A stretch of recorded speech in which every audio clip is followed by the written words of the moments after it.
ভাই আপনার, আমাদের ছেড়ে দিন।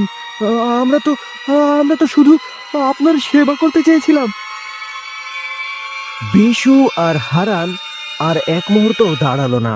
ভ্যান গাড়ি আর সেই বীভৎস দেহ ফেলে দিয়ে তারা বনের মধ্য দিয়ে এক দৌড় দিল। পেছনে শুনতে পাচ্ছিল সেই অশরীরী হাসির প্রতিধ্বনি।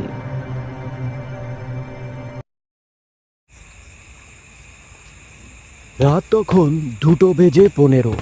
গ্রামের কাঁচা রাস্তা দিয়ে মর্মর শব্দ তুলে এগিয়ে চলেছে একটি পুরনো ভ্যান গাড়ি। ভ্যানের ওপর সাদা কাফনে মোড়া একটি দীর্ঘ দেহ। দুই বন্ধু, হারান আর বিশু। হারান সামনে থেকে ভ্যানের হাতল ধরে টানছে, আর বিশু পেছন থেকে মাঝে মধ্যেই ধাক্কা দিচ্ছে। তাদের হাতে একটা পুরনো হেরিকেন। চারপাশটা